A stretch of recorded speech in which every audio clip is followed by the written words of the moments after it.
Hamjambo wa ndugu na wadada. Nafurahi tena kuwa pamoja nanyi tukiendea kwa haya mafundisho mazuri, masomo mazuri yanayohusu ndoa zetu. Tuliona nyakati zilizopita jinsi ndoa za leo zinahangaika sana, ni mateso, lakini kuna zile zinazofurahi, kuna wale wanaosameheana. Na swali tunalokuwa nalo leo, na ndilo somo la leo: ndoa ilianza wapi, namna gani? Asili ya ndoa ndilo somo letu kwa leo. Tuombe. Baba yetu, tunakushukuru kwa kuwa pamoja nasi. Tunakushukuru kwa kututolea mafundisho. Tunaamini kwamba masomo haya yataendelea kutusaidia na kujenga jamaa zetu kwa jina la Yesu. Asili ya ndoa. Vitu tunavyoviona hivi vyote vimeanzia wapi? Asili ya hivi vitu vyote ni nini? Ni nani? Ni wapi? Biblia inakuja kutusaidia katika kitabu cha Mwanzo, ile sura ya kwanza yote tutaisoma pamoja iweze kutueleza.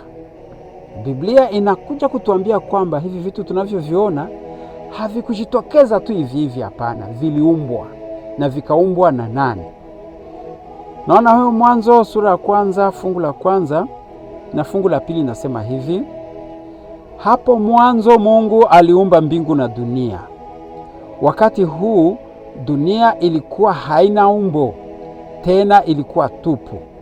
Giza lilikuwa juu ya uso wa vilindi vya maji, naye Roho wa Mungu alikuwa ametulia juu ya maji. Hilo ni fungu la kwanza, na fungu la pili ninasoma katika Biblia Kiswahili ya Neno. Vile vyote vilikuwa hivyo, vikaumbwa naye Mwenyezi Mungu. Sasa ikawa namna gani? Katika siku 6 Mungu aliumba dunia hii. Ilikuwa namna gani? Tuone siku ya kwanza, fungu la 3 na la 4 na la 5 linasema hivi: Mungu akasema, iwepo nuru, nayo nuru ikawepo. Mungu akaona ya kuwa nuru ni njema, ndipo Mungu akatenganisha nuru na giza. Mungu akaita nuru mchana, na giza akaliita usiku. Ikawa jioni, ikawa asubuhi, siku ya kwanza. Yaani, siku ya kwanza Mungu aliumba nuru, wengine wanaita mwangaza. Wacha tuone sasa siku ya pili kwa fungu la 6, la 7 na la 8. Ninasoma: Mungu akasema, iwepo nafasi kati ya maji, igawe maji na maji. Kwa hiyo Mungu akafanya nafasi, akatenganisha maji yaliyo chini na hiyo nafasi na maji yaliyo juu yake. Ikawa hivyo. Mungu akaita hiyo nafasi anga. Ikawa jioni, ikawa asubuhi, siku ya pili. Siku ya pili Mungu akaumba hiyo nafasi, kwa maneno mengine akaumba anga.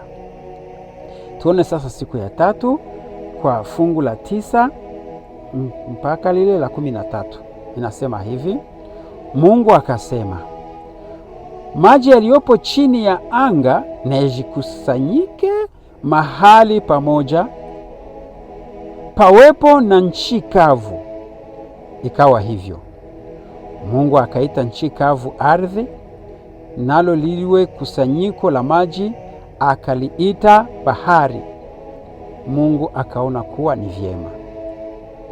Kisha Mungu akasema, ardhi na itoe mimea, miche itoayo mbegu,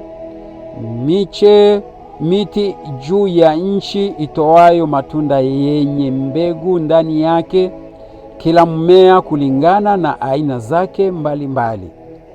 Ikawa hivyo. Ardhi ikachipua mimea itoayo mbegu kulingana na aina zake, na miti itoayo matunda yenye mbegu kulingana na aina zake. Mungu akaona ya kuwa hili ni jema.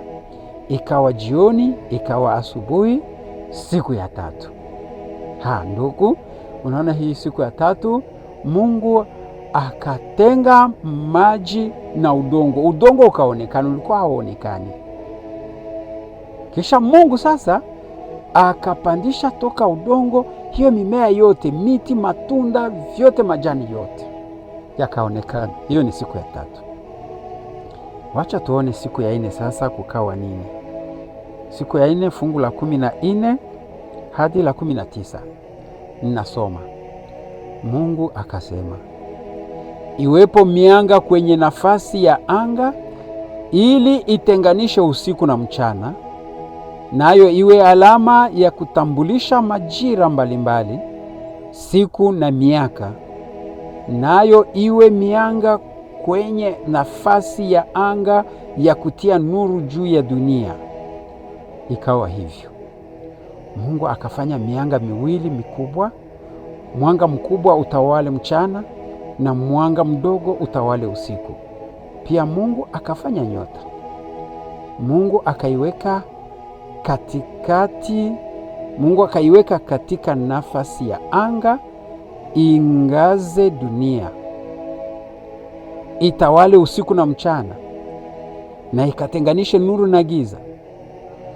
Mungu akaona kuwa hili ni jema.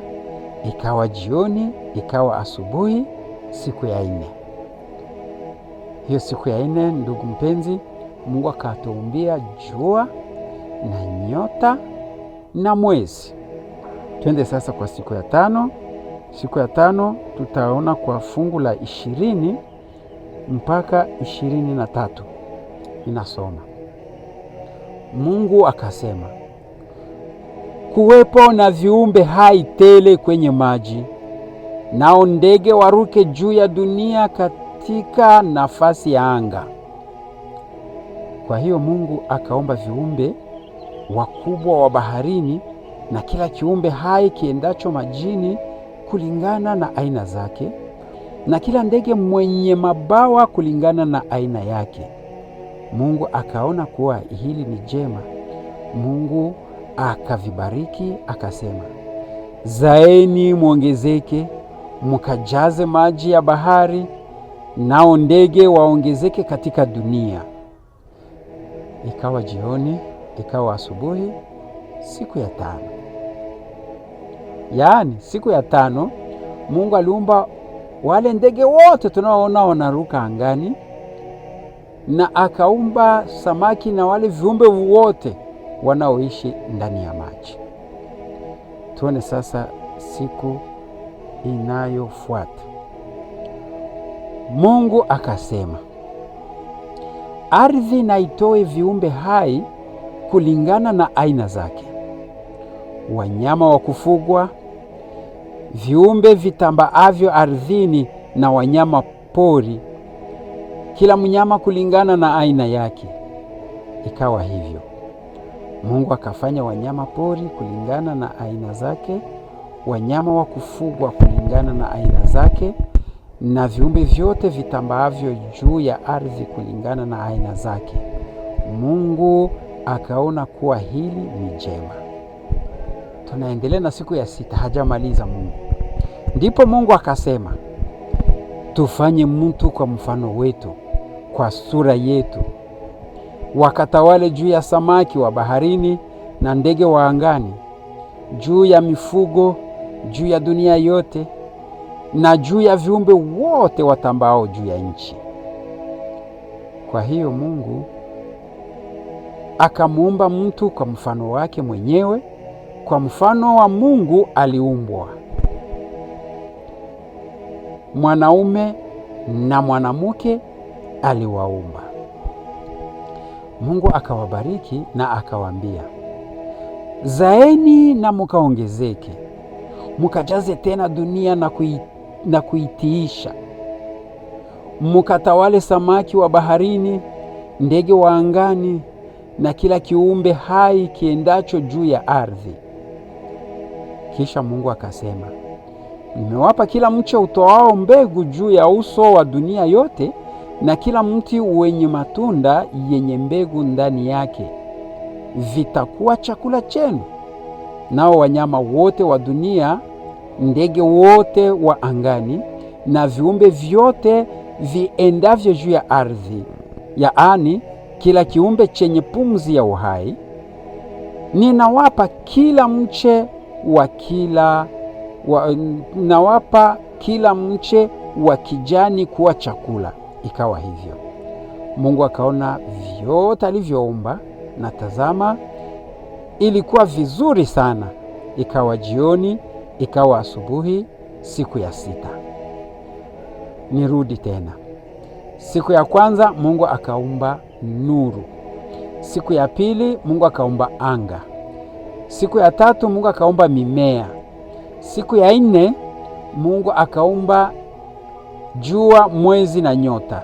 Siku ya 5 ndege na wale wakaaji wa bahari.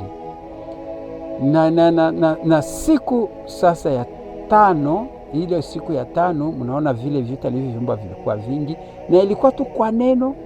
Na siku ya 6 akatumia tu neno, akaumba wanyama wote wanaojitembeza juu ya dunia, na kisha akaumba na mtu, mwanaume na mwanamke. Hizo ni siku 6 za uumbaji. Sasa siku ya 7, sababu wiki juma inakuwa na siku 7. Siku ya 7 palikuwa nini? Ni sura ya 2 ya kitabu cha Mwanzo. Kwa hiyo mbingu na dunia zikakamilika pamoja na vyote vilivyomo. Katika siku ya 7 Mungu alikuwa amekamilisha kazi aliyokuwa akifanya. Hivyo siku ya 7 akapumzika kutoka kazi zake zote. Mungu akaibariki siku ya 7, akaifanya takatifu, kwa sababu katika siku hiyo alipumzika kutoka kazi zote za kuumba alizokuwa amefanya. Hiyo siku ya 7 wengi wanaoita Saturday, hiyo siku Jumamosi, Mungu akapumzika, ndiyo siku ya 7. Sasa hiyo sura ya 2 inatuambia maneno fulani kuhusu ile ndoa, mwanaume na mwanamke, jinsi walivyoumbwa na jinsi wanavyoanza. Ni katika ile sura ya 2, fungu lake ni la 15. Tutaendelea mpaka mwisho.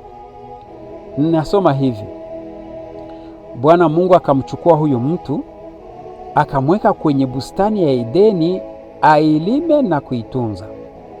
Bwana Mungu akamwagiza huyo mtu, akamwambia, uko huru kula matunda ya mti wowote katika bustani, lakini kamwe usile matunda ya mti wa kujua mema na mabaya, kwa maana siku utakapokula matunda yake hakika utakufa.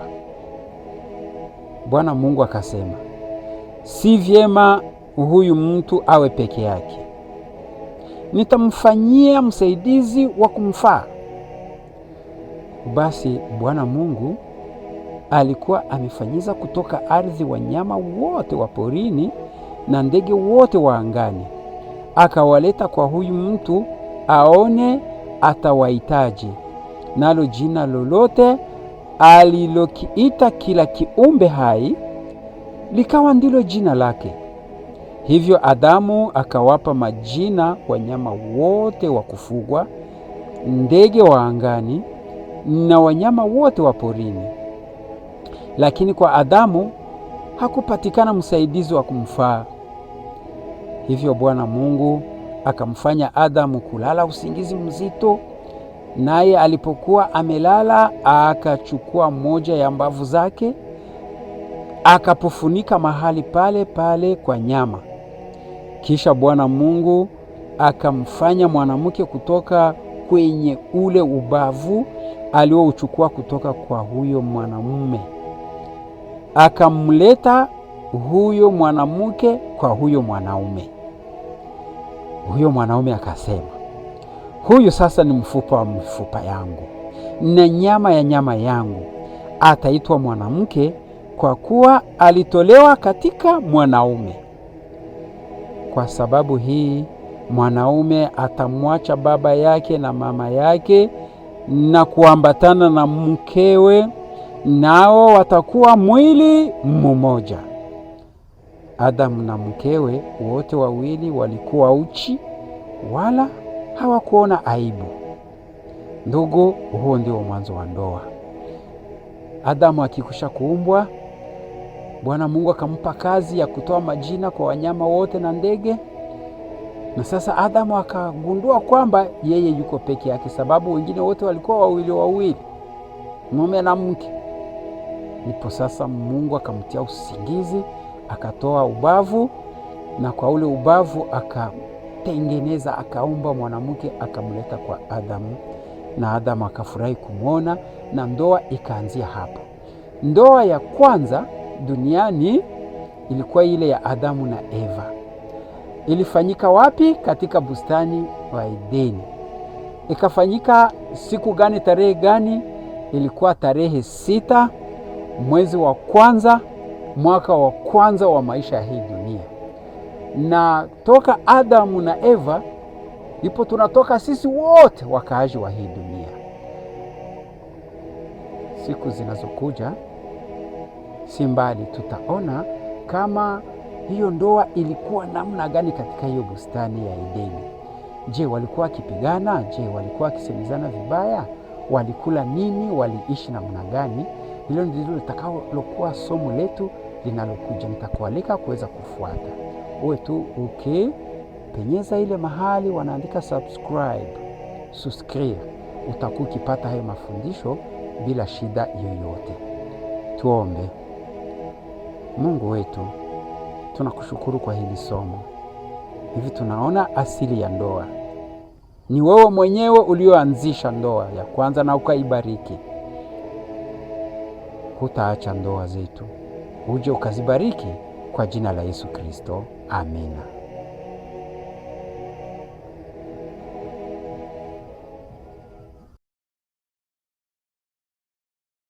Sasa nyumba moja, mwili mmoja, kila kitu ni moja. Tuwe pamoja, upendo na ongeza, nawe ongeza, heshima na pandisha. Tuwe pamoja, sweetie, sweetie, sweetie, haikuwa